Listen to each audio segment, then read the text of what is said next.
Während die USA und Russland über Frieden verhandeln, While the US and Russia are negotiating peace, Germany and all of Europe are resorting to more armed force to enforce their vision of justice. dazu hat Europa But aber Europe weder has neither the die weapons Wirtschaft nor the economic strength to even begin to accomplish that. What is going on with Germany and Europe? To better understand the continent's geopolitical situation, I have Dr. Gabriele Krone-Schmalz with me today, the author of many nonfiction books, including Respekt Works Differently, Reflections on Our Divided Country, and Ice Age, How Russia is Demonized and Why That's So Dangerous. Gabriele, welcome. gefährlich ist. Gabriele, willkommen. Thank you. Hello. Ich danke dir. Können wir anfangen mit Thank einer you. Analyse? Can we start with your analysis of what's happening around us right now? So we're in the middle of these negotiations between the US and Russia, which apparently involve 28 points, or 19, whatever it is, aimed at finding a diplomatic end to the war. And the Europeans who are trying to engage, but are also upset that decisions are being made over their heads, creating facts on the continent. Could you put that into context for us a bit? Zu schaffen auf dem Kontinent, könntest du das für uns ein bisschen einordnen? Ja, in Europa beziehungsweise in der EU und auch in Deutschland. Yes, in Europe, meaning in the EU and also in Germany, people are getting quite worked up, which I don't really understand because we've had almost 4 years to take action ourselves, to come up with our own peace plans. And everything that has come in the past 4 years has come from China, from Brazil, from African countries, but not from Brussels, Paris or Berlin or anywhere else. And now to be surprised that efforts toward peace are being made over our heads, well, that really shouldn't come as a surprise. I get the impression that many of the Europeans' actions, or inactions, depending on how you look at it, are also connected to their attempts to figure out how to get out of this situation without losing face. Herauszufinden, wie man ohne Gesichtsverlust aus dieser Sache wieder rauskommt, denn das ist ja einigermaßen schwierig, da die Kurve zu kriegen. Because it's quite difficult to get that curve right. What I don't understand, and I'll say it, consider irresponsible, is that these initial steps that now exist, and if Trump started them, okay, Trump is Trump, but if he started them, then there's at least one advantage, namely, that the realization is spreading that this war can only be ended through diplomatic means, not military ones. What would that even look like militarily? This loss of reality that shows up in political statements from Germany and also the EU truly leaves me speechless. Der macht mich wirklich fassungslos. Ich glaube, darüber müssen wir sprechen. Woher kommt I think we need to talk about that. Where does it come from? And how is it possible that right now in European media, especially in German language media, it keeps being written that Putin must not be allowed to win, that the Russians must not get away with this, and no one writes about what is actually happening on the battlefield at the moment? The battlefield looks really bad for the Ukrainians, for the Europeans, and it can't be stopped. It's as if someone were saying, a steamroller is coming toward us, but it must not come toward us. And if it keeps coming, then I just say that shouldn't be.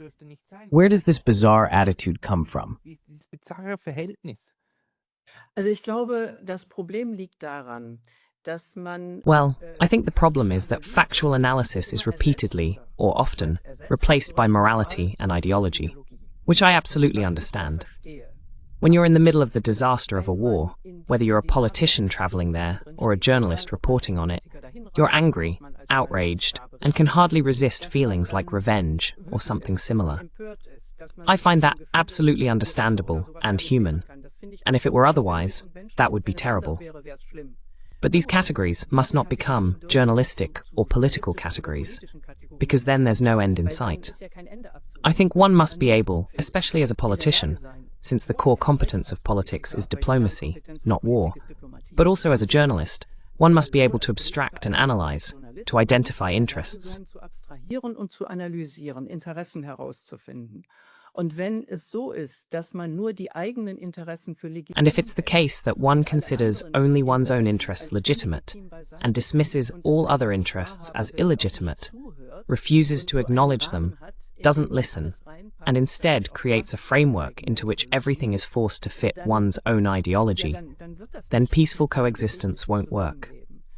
It's time to put everyone's interests on the table. The impression that Russia has completely prevailed after these 28 points, of which only a few remain, though no one really knows which, comes from the fact that Russia's interests were not acknowledged at all beforehand. Liegt daran, dass man die Interessen Russlands vorher überhaupt nicht zur Kenntnis genommen hat. Aber die Diskussion in Europa ist ja auch. But the discussion in Europe is also interesting. People say, yes, the Russians are pushing through. They must not be allowed to prevail. These territories must not be ceded. But that has nothing to do with where the soldiers are actually standing today. The fact that Russia has been fighting this battle militarily for the past 3.5 years is simply being ignored and glossed over at the moment because of these moral notions. And even though they are absolutely justified, that one says countries must not attack each other, the prohibition of violence applies, all of that is true. It doesn't change the sheer naked fact that the soldiers are standing where they are standing. Das ist ja genau der Punkt. That's exactly the point. You have to keep repeating it so that no one can accuse you of denying it. Of course, the Russian attack on Ukraine was a violation of international law, absolutely clear. And of course, as a civilized person, you want those who started something like that not to get away with it. That's all correct. But if you analyze the situation soberly, what's the alternative, for heaven's sake? To get out of it, to spare the people who are standing at the front and not sitting in some warm offices, to end the suffering, to stop the dying. And that can only happen by seeking conversation, dialogue, and a balance of interests with those who currently hold the stronger position, whatever the reasons may be. Den Dialog und den Interessenausgleich sucht. Jetzt mal von der anderen Seite. Now, looking at it from the other side, there's no point in just shifting blame back and forth. I know that too. Nevertheless, if you want to shape the future, you have to analyze and acknowledge the present as it is. And that also means knowing the past, the developments that led to the current situation. I can't even remember if it was Montesquieu or someone else. There's a saying that not only those who start a war are responsible, but also those who made it inevitable. As I said, this isn't about assigning blame, but simply about analysis, so that we can create a stable foundation for everyone involved in the future. Für sämtliche Beteiligten hinkriegt. Wenn immer so viel davon die Rede ist, ja Sicherheitsgarantien.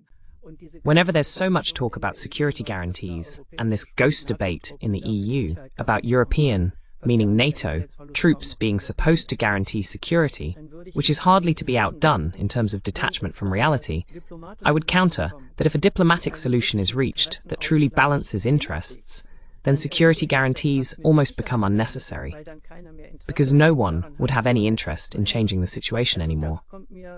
So, I find that aspect completely neglected, and coming from countries that are so proud of their state structures, rightly so, of their civilization and all that, it deeply disappoints me that they can think only in terms of victory and defeat.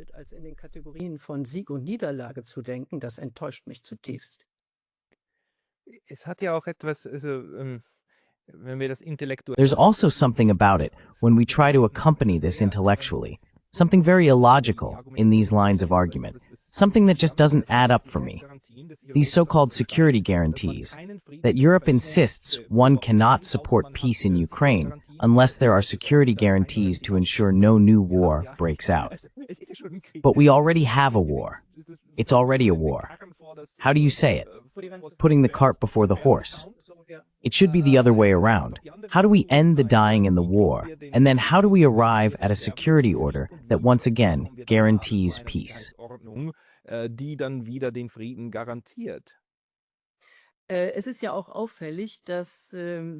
It's also striking how often the argument goes like this.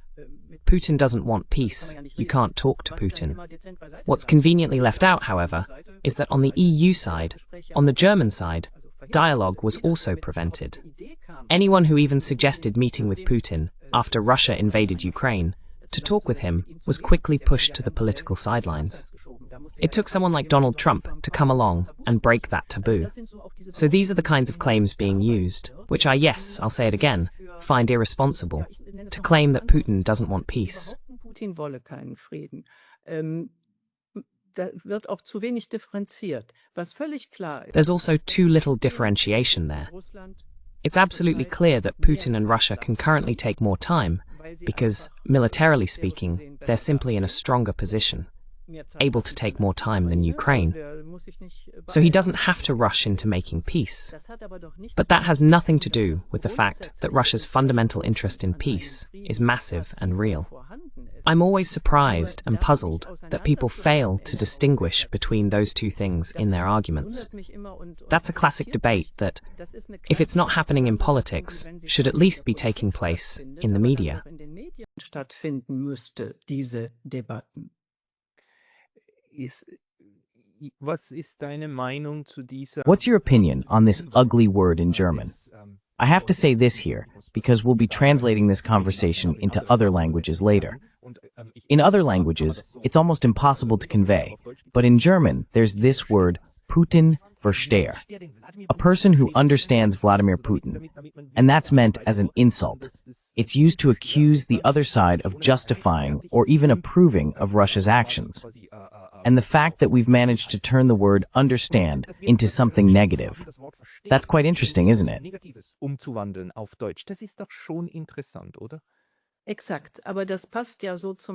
Exactly, but that fits perfectly with the general framing, as I'd call it.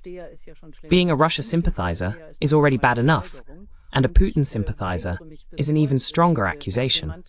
And I still refuse to go along with this semantic redefinition that makes understanding something negative. People often confuse understanding with having sympathy. Having sympathy is something else entirely. Understanding means grasping something, and the basis for making reasonable, meaningful, sustainable, and reliable decisions is quite simply that you first understand what it's all about. Aber das hat sich gut durchgesetzt. But that has really taken hold, that if you're a Putin sympathizer, that's a development I honestly wouldn't have thought possible. In my understanding of democracy, democracy thrives on debate. And as long as no one is doing anything illegal, people should be able to throw arguments at each other, vigorously but decently.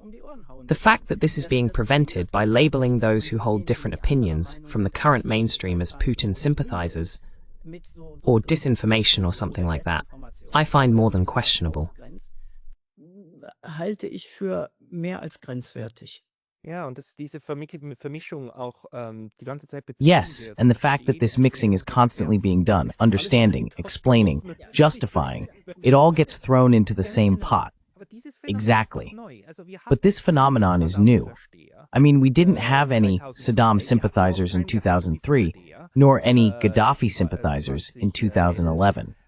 This phenomenon, where rationally following the other side's arguments is portrayed as something negative, that's relatively new, just in the last 4 or 5 years. Es gibt sicher viele Gründe dafür. Ich fürchte, einer ist, dass There are certainly many reasons for that.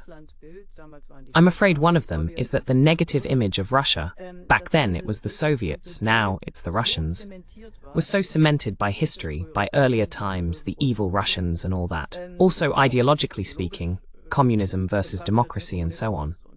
This enemy image, which was also deliberately maintained, wasn't dissolved by that relatively short phase under Gorbachev, when we actually had the opposite, Gorbimania, that total enthusiasm, but is so deeply ingrained that it can be revived very, very quickly.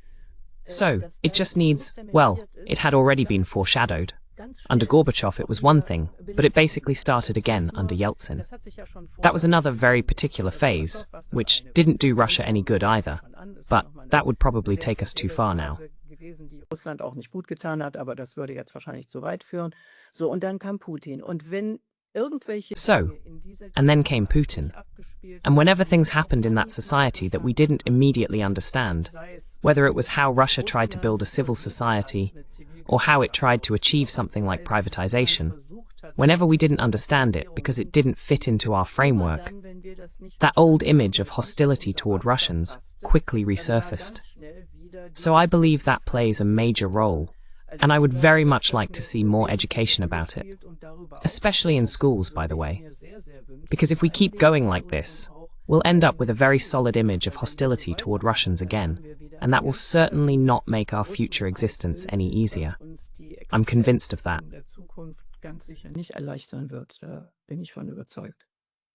Wie erklärst du dir, dass How do you explain that under Angela Merkel, despite all the ups and downs with Russia, Nord Stream was always something like a guiding star that Germany and Russia held onto together? And that this project, like others, eventually collapsed after she left? I mean, she was anything but a great friend of Russia, but she was a Russia pragmatist, wasn't she? Freund, aber sie war ein Russland-Pragmatiker? Ja, das denke ich schon. Ja. Vor allen Dingen Frau Merkel. Yes, I think so. Above all, Mrs. Merkel did many things, how should I put it? She didn't jump at every little thing that was thrown her way, not even by the media. As for Nord Stream, which most people don't really have on their radar anymore, originally, those pipelines were actually at the core of European energy policy. It was, in fact, once a priority project of the EU. Just think about that. And now, if we fast forward to the present, I find it hard to explain to people why Germany wants to give up affordable Russian gas and oil in this way. Das, was ich auch nicht verstehe, die Sprengung. What I also don't understand, the blowing up of Nord Stream 2, how little effort was made, both politically and in the media, to pursue it, as if it weren't important or relevant at all. What really baffled me was when Chancellor Scholz visited Mr. Biden in Washington back then, and Biden basically signaled that if the Russians didn't do this or that, then Nord Stream would be history. And the German Chancellor stood next to him and said nothing, not a word. German interests played no role whatsoever. And looking at it today, I consider it a scandal that Germany still buys Russian gas, just not directly, but through detours and at many times the price. How is anyone supposed to make sense of that? Wem will man das denn noch erklären? Also man kann es nicht erklären, man kann es wirklich nur noch durch Well, you can't really explain it. You can only excuse it through ideology, by saying, yes, well, we had to do it to satisfy our PR department, because at this point, it's really just about ideology. That's where certain narratives come into play too. And as I just said, it's simply ideological, moral, symbolic politics. Moralische Symbolpolitik. Man kann ja durchaus die Frage stellen, was ist denn moralischer? One can certainly ask the question, what is actually more moral? To pragmatically focus on policies that genuinely make people's lives easier, or to adhere to moral principles and simply carry them through, theoretically, that is. Which is fine in theory, but in practice, it often doesn't work out. Quite concretely, in a democracy, I expect society to be educated and informed enough to argue and debate about the best and most practical solutions. And the problem is, what's best and what's most practical are sometimes not the same thing. But that issue isn't even brought up. Instead, everything gets categorized. Are you on the good side or the bad side? Bist du auf der guten oder bist du auf der schlechten Seite? Und das Problem dabei, wenn man sich auf der guten And the problem with that is, when you believe you're on the good side, well then you don't really have to argue anymore, because everything you do is for the good cause. In that case, you can even break a few rules, if necessary, because it's for the good cause. And those who find themselves on the so-called bad side have no chance at all to get their arguments, their opinions across, or to be heard. And that, I mean, in the long run, that's how you destroy democratic systems. And in my view, the danger from that is far greater than those constantly invoked external attacks that are said to threaten our democracy. Those happen too, but I think the more effective damage is what we manage to do, all by ourselves, from within. Ganz alleine hinkriegen im Inneren. Das ist so eine gute Überleitung. Wo siehst du denn That's a good transition. Where do you see Germany and Europe standing today in 2025 on a larger scale?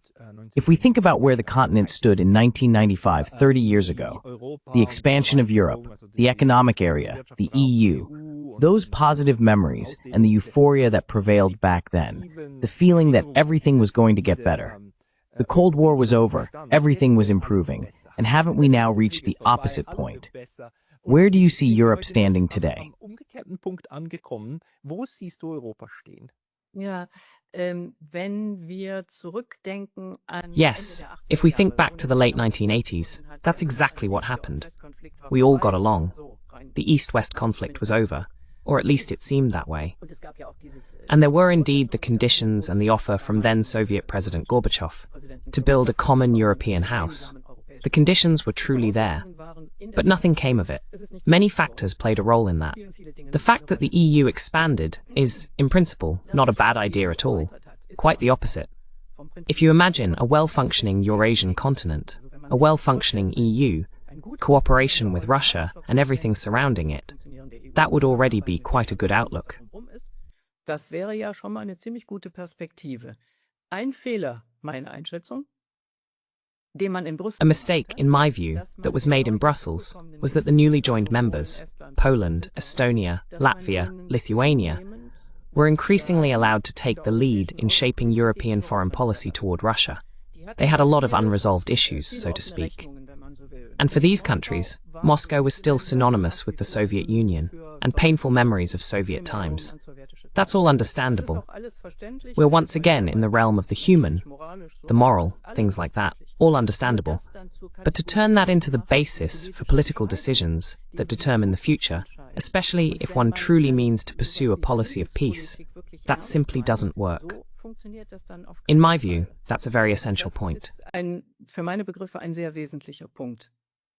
Und ich denke, dass Europa, ich bin immer schon And I think that Europe, I'm always torn about this, Europe, the EU, well, let's say the EU, Western European countries, that they, just like the USA, by the way, haven't realized that our global significance is declining. That's something we first have to get used to. That's just how it is. Let me give an example. When we report on meetings of the BRICS countries, it's not uncommon for us to say, the so-called BRICS countries are meeting. In other words, we still haven't realized that the BRICS countries are a power factor, an economic factor as well. When we stand there and say that Russia is isolated, Russia has never been isolated, not if you look at it globally. You just have to look at the BRICS countries, look at the globe, and see how many there are. Hat sich erweitert in einer Art und Weise. Ja, man kann es ja runter. It has expanded in a way you can practically recite it, not only in terms of population, but also in terms of economic power. The BRICS countries, the BRICS Plus, have surpassed the G7 in economic strength. That's something we have to acknowledge. So, long story short, I believe that in Europe, in the EU countries, the realization hasn't sunk in that Europe's role is no longer what it was decades ago. We've failed to recognize that and deal with it. Sorry, but I'll just say it like that. And that's probably one of the reasons why the EU states are in a way sabotaging the peace efforts of Trump and Putin. I can only use that word again, because I think it's irresponsible. Das Wort nur noch mal nutzen, was ich für verantwortungslos halte. Dass diese Einsicht verschlafen wurde, that this realization was slept through, and that it's still not being addressed. At the moment, in Europe, in the EU, but I also say Europe because I include Switzerland in that, so it's all the same cake. And what's going on is very, very similar. There's no inclination under my roof to say, maybe I should work on myself. Maybe I should try to reflect on whether I made mistakes. Or rather, whether we made mistakes. And when that does happen, especially in the public media, it's usually with the question, why didn't we deliver more weapons? Why didn't we invest more in the war? And not, how did we end up in this situation? Instead, the answer is always, because we're being attacked by Mr. Putin, and not, what went wrong? Where do you think this uncritical attitude toward the self comes from?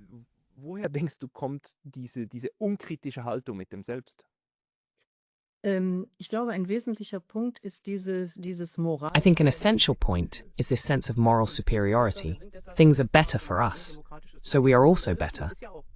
And the democratic system, everything's fine. It's the best of all the bad options, you could say. But taking that as a basis, without really acknowledging everything around it, and without being open to the realization that not everyone in the world wants to do things exactly the way we do. That shows a lack of humility, a lack of willingness to recognize realities. And simply, even if it sounds trite or cliched, just accepting conversation partners as equals and letting them speak, without that attitude of, we're better. Attitüde, wir sind was Besseres. Das haben wir einfach drin.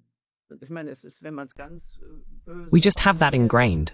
I mean, if you put it harshly, it's still a kind of colonialist mindset. And that really needs to go. We're not better, for heaven's sake. And there are so many approaches in other countries that might actually do us some good. But for that, we'd have to accept them as conversation partners, instead of always focusing so precisely on what kind of system they have. There's a whole history behind why things are the way they are. Das hat ja auch alles eine Geschichte, warum das so ist. Und das vielleicht auch noch anzuschließen. And to add to that, I think it's better, in my opinion, for people living in systems that we, for good reasons, don't approve of, if they can decide for themselves how quickly they might want to change their systems, rather than having something imposed on them from the outside, like being told, first, second, third, you have to do this and that in order to engage with us economically, politically, and so on. In other words, trusting people in other countries and letting them take action themselves, because they probably know better what their society needs, so that the people living there can feel comfortable. Nötig ist, sie so zu machen, dass die Menschen, die da leben, sich wohlfühlen. The curious thing right now is that Europe is loudly proclaiming, we want democracy. It's about democracy versus dictatorships, and the world must be democratic. At the same time, we have countries like China and Russia saying that the global community must function democratically. And by that, they mainly mean the UN, the equality of all systems among each other, and of all 193 UN member states among each other. These are actually two different concepts of democratic equality. How do you see it? Are there politicians in Germany who say we need to address this, or is it simply not understood? Darauf müssen wir eingehen, oder wird das schlicht und ergreifend nicht verstanden? Also mir fällt es jetzt schwer, da mit irgendwelchen Namen zu kommen. Well, I find it hard right now to come up with any names. The expression you used, it's simply not understood. It doesn't happen. In my view, such debates should be initiated by the media if they're not being started politically. But I can't find anything like that. And that's exactly what's essential for shaping a rapidly changing world in a way that minimizes wars, ends existing ones, and ensures people's economic well-being. There are so many imbalances. Or take the climate, take all those issues. It just doesn't work on its own anymore. I would wish for these debates to at least be initiated by the media, if they're not happening in politics, because that's the foundation for everything. Politik nicht stattfinden, weil das ist ja die Basis dafür. Es gibt so viele weltweite Probleme, Klima. There are so many global problems, climate, hunger, all these things. You can't solve them alone. They can only be solved through cooperation. And they can really only be approached with the basic idea that Gorbachev pursued in a way that very few people still have in mind today. He had a global perspective. He didn't just talk about the European house. He also wrote a lot about how we should orient ourselves globally toward the things that matter to people. Not just for survival, but for living well. And I think at some point we have to make that leap. And in the countries that have done the best so far, that realization is probably hard to establish. We simply haven't needed it until now. Everything was going fine.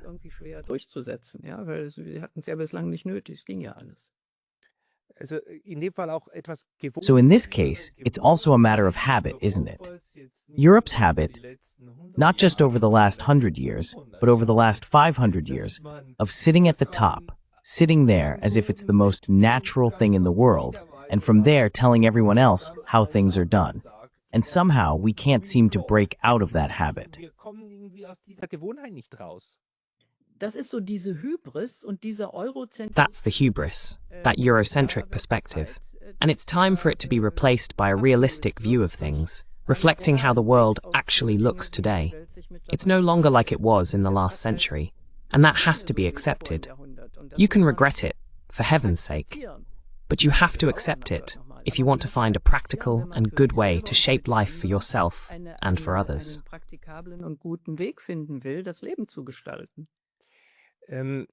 Wie kommt es deiner Ansicht nach, dass wir jetzt seit In your view, Jahren how is it that we've had this transatlantic pact, the NATO, for 70, almost 80 years now, and that we've essentially merged North America and Western Europe?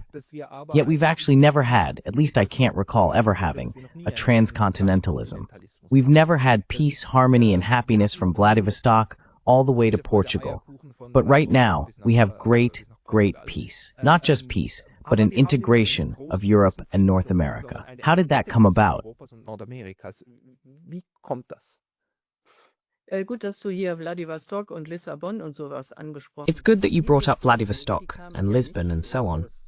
Those proposals didn't come from any Western capitals, but from Moscow, from Vladivostok to Lisbon, a common economic area, and a shared security architecture from Vladivostok to Vancouver and so on. Also, wenn man So if you think back to the founding of NATO, for example, it was established as a defense alliance, back then in the East-West conflict, during the Cold War. At that time it did indeed have a certain justification, you could say. Then there was NATO's counterpart, the Warsaw Pact, the Warsaw Treaty. Gegenspieler der NATO, den Warschauer Pakt, den Warschauer Vertrag. So, und wenn man sich jetzt in die Zeit zurückversetzt. And if you think back to the time when the Warsaw Pact was dissolved and only NATO remained from that original structure, it would have made sense for NATO to restructure itself to adapt to the new security situation. Because defense alliance against whom exactly? Back then, the global political situation was completely different. But it didn't do that, even though there were corresponding considerations. Instead, it expanded eastward, which, as was originally stated, was not supposed to happen if a unified Germany became a member of NATO, and all those things. Leaving that structure as it was is, in my view, one of the reasons why we are in the situation we are in today. Für meine Begriffe mit ein Grund, warum wir in der Situation sind, in der wir jetzt sind. Denn die NATO musste sich ja irgendwas einfallen lassen, Because NATO had to come up with something to justify its existence. So they started with these out-of-area missions. In my view, the beginning of the end. Failing to realize that the largest country in the world, Russia, is one of the few that could, if necessary, get by on its own. And failing to include that country in some kind of security architecture, that, in my opinion, is a key reason for the catastrophic situation we're in now. Let me tell a little story. At the end of the 1980s, when we were all euphoric, the East-West conflict was over, the Cold War was over. A head of state said to me, in a personal conversation, "We will one day long for these manageable times again." Wir werden uns noch nach diesen überschaubaren Zeiten zurücksehnen. Und ich war ziemlich sauer und habe gedacht, was... And I was pretty angry and thought, what a spoilsport, what is he talking about? Because I couldn't imagine that anyone would long for those times again. The balance of terror and all that. It took me quite a while to understand what he meant, that regional conflicts would be the challenges of the future. And NATO wasn't designed for regional conflicts. It was overwhelmed by them. And that's exactly how it turned out. The armed conflicts haven't decreased, they've actually increased. And in those regional conflicts, NATO either got involved or failed to have a stabilizing effect. I would like to see these things debated so that we can draw conclusions for the future. But as far as I can tell, that isn't happening. Würde ich mir wünschen, findet aber, so wie ich das sehe, nicht statt. Interpretierst du diesen Vorgang Do you interpret this process as an example of an institutional self-runner? That NATO, so to speak, kept pushing forward out of its own internal logic? Or as an alternative interpretation, that NATO was actually always a vehicle of Washington's to exert structural influence over Europe, and that this influence simply got out of hand? auf Europa auszuüben und dass der dann einfach Überhand genommen hat? Ja, in gewisser Weise schon. Und ich glaube, dass es zu unterschiedlichen Yes, in a way, yes.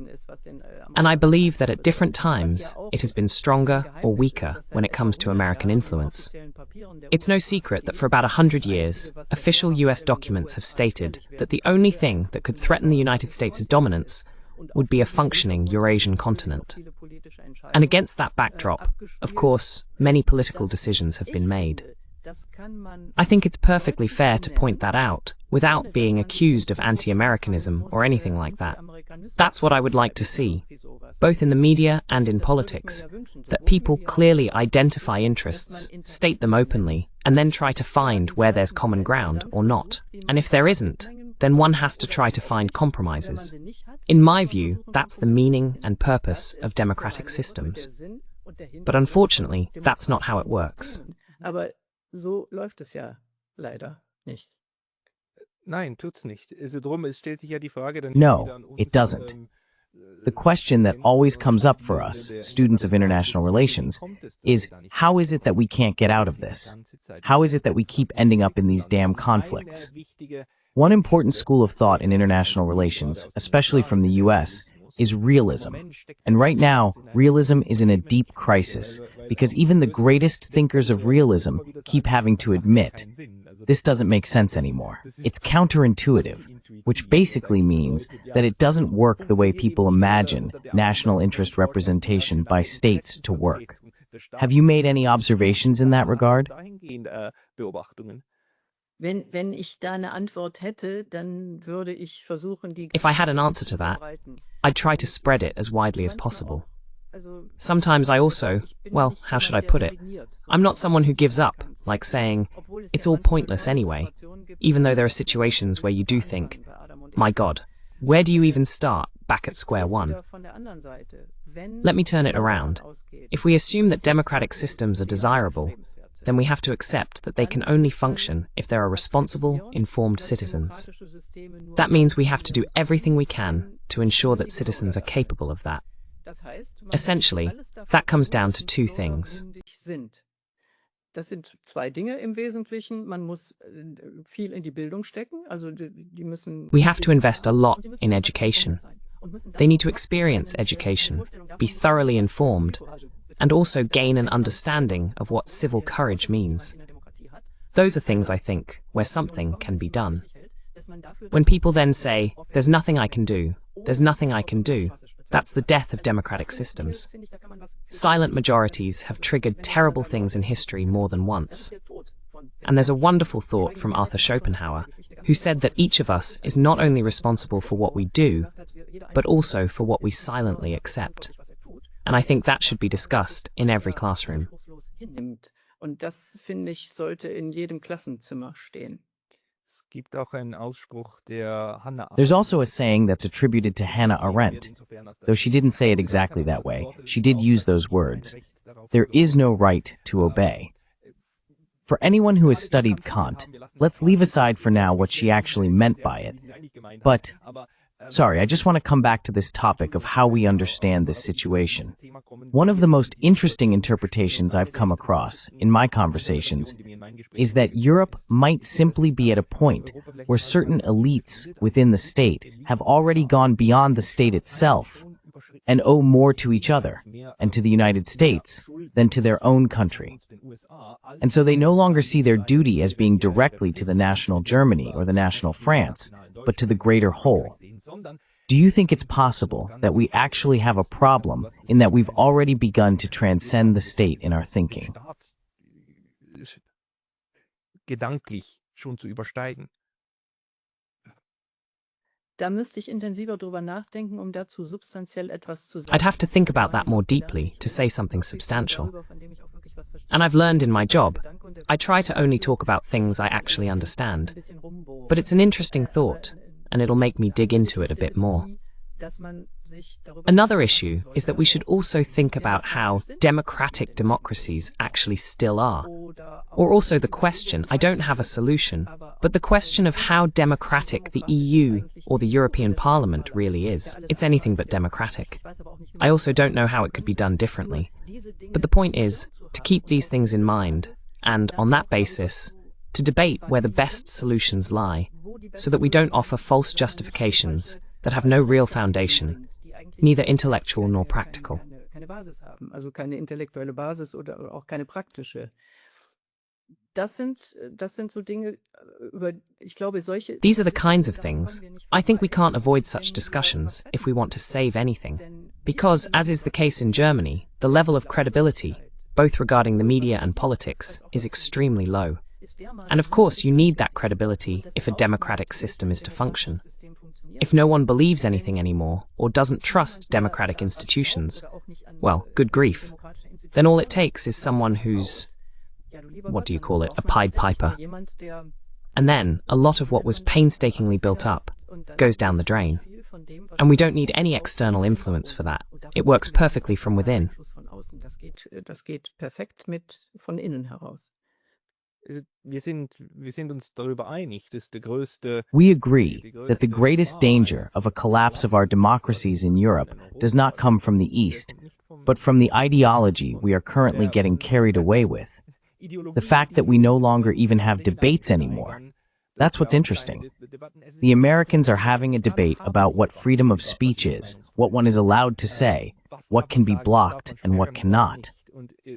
And it seems to me that in Europe, this is essentially being regulated through EU regulations. Eigentlich quasi geregelt, Punkt. Ja, man muss sich ja nur mal den Digital Services Act angucken. Yes, you only have to take a look at the Digital Services Act. It's absolutely clear. It's a balancing act for a democracy to protect the system from those who want to undermine it, sometimes even using democratic means. I understand that. It's a real danger, and we have to find a way to deal with it. But then we should at least make an effort to define more precisely what that actually means. If the term disinformation appears somewhere and is even tied to severe penalties, but is never clearly defined anywhere, that opens the door wide to arbitrary state action, and that no longer has anything to do with protecting democracy. It may be sold as such, but in the worst case, it only serves to preserve the power of certain political forces. These are, in my view, the kinds of debates that need to take place, to stabilize such a system, to include everyone, and not to exclude or almost criminalize certain unwelcome opinions from the outset. That has no place in a democratic system. Das hat in einem demokratischen System nichts zu suchen.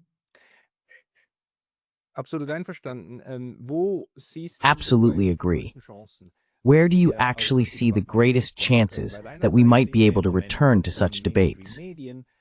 On the one hand, we currently see that in the mainstream media, voices like yours, like Patrick Barb's and also Ulrike Garros, are consistently excluded and left out, even though your voices used to be in demand there. Those used to be sought-after analyses, and now they're practically banned.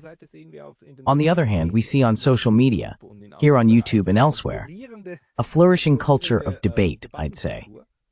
Maybe not debate in the sense of an argument, but debate in the sense of presenting alternative ideas. So there's at least some reason for hope. On the other hand, the Digital Services Act could put an end to that at any time. How do you see it?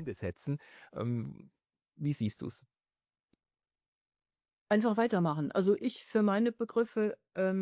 Just keep going. Erstens habe ich den Eindruck, dass Well, as far as I'm concerned, first, I have the impression that things are changing a bit, that I actually do give interviews to some newspapers now, that I'm being asked.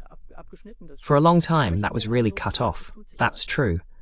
But I have the feeling that something is happening, that there's a growing desire across the board to argue decently, in both senses of the word. That's still a bit lacking, and personally, since I'm a product of public broadcasting, I also think it plays an important role when it fulfills its mission. And I would like to add, while we're at it, that I hope the reform of public broadcasting succeeds in such a way that those who want to abolish it altogether don't gain the upper hand. Oberwasser bekommen, die ihn von vornherein abschaffen wollen. Weil ich glaube schon, nach meinem Verständnis, dass... Because I believe, at least as I understand it, that a public broadcasting service, by its legal mandate, plays, must play, and can play a very important role in a democratic system. Because it is, in principle, not subject to any externally controlled or vested interests, but it actually has to live up to that. I can only repeat myself here. That's the foundation. People need to be informed, not bombarded with narratives, but truly informed and given the full range of information that can be made available. Von Informationen bekommen, die man kriegen kann. Und müssen sich auch... And one must also, this is one of my guiding principles for my journalistic work, be willing to embrace a change of perspective. You always have to put yourself in the other person's position. You don't have to approve of it, but you have to understand why the other person acts the way they do. So the two concepts of changing perspective and having a panoramic view are, for me, the fundamental concepts one needs to master when working as a journalist. And then you can start to observe. Wenn man journalistisch arbeitet. Und dann kann man gucken. Vielleicht ein letztes Themengebiet. Maybe one last topic. If we're being optimistic and assume that the war in Ukraine could be brought to an end in the coming months, that we might actually have a peace settlement again, what do you think Russia's attitude toward Europe and toward Germany will be? In my view, we've squandered a lot with Russia in Europe over the past 30 years. Do you think we can repair any of that, and that Russia would even allow such a repair if it were being considered? Eine Reparatur zulassen würde, wenn sie denn angedacht werden würde. Ich gehöre ja grundsätzlich zu den Optimisten. Es gibt ja auch diesen schönen Begriff. I generally count myself among the optimists. There's that nice saying, optimists know how bad the world can be, but pessimists come to the same realization every morning. So I try to be optimistic. Although, when you think about how generously people in the Soviet Union forgave the Germans after World War II, and you only have to mention the numbers, 27 million dead, that was an enormous achievement. And the fact that it's now Germans, of all people, who owe German reunification in large part to the Soviet Union, to Moscow, who are now becoming the leading voices of those saying that Russia has always been our enemy and will always remain our enemy, that tears me apart, I have to be honest. Because that, I can't find words for that. Such historical amnesia is beyond my comprehension. Geschichtsvergessenheit ist mir unbegreiflich. Also, auf Ihre Frage zu antworten, ich hoffe. So, to answer your question, I hope there are people of substance, on both sides, who can manage to fix this again in the foreseeable future. From where I stand now, I wouldn't know which individuals to point to. But perhaps those currently in charge should see it as an obligation to work on this intensively for the younger generation. We have to try to rebuild trust. Because Egon Bahr, one of the architects of the new German Ostpolitik in the late 1960s and early 1970s, once put it perfectly. He said, "We can change all sorts of things politically, but not geography. We will always have to deal with Russia. Security in the western part of Europe without Russia is an illusion. And against Russia, it's sheer nonsense." Ist eine Illusion und gegen Russland ist nur vollkommener Unsinn. Das ist etwas vom Faszinierendsten für mich. That's one of the most fascinating things to me, that there are actually people who feel you need as many weapons as possible to keep the other side away, but can't imagine that you could simply choose not to make the other side an enemy. The best security guarantee is when you have no enemies. Germany and France have learned that. Today, no German fears that France will attack, and no French person fears Germany. Friendship is the best security strategy there is. And the fact that people don't realize that is pretty fascinating, isn't it? Wir waren ja Erbfeinde. We used to be hereditary enemies, France and Germany. So actually it works, if one wants it to, and makes the right intelligent decisions. Entscheidungen trifft. It can work, but you just have to make it happen. Georgelle, the people who want to follow you, where should they go? Where can they read your texts and subscribe to your interviews? You also have a YouTube channel. Ja, genau. YouTube-Kanal und ich habe. Yes, exactly. YouTube channel. And I also have my page, my homepage, just my name. And yes, I'm still thinking about whether I should do something regularly, but I'm not there yet. But in any case, folks, subscribe to Dr. Gabriele Krone-Schmalz's YouTube channel and check out her website as well. She's written wonderful books, and when something new comes up, we'll just do another update. Thank you very much. Thanks to you. Bye. Danke dir. Tschüss.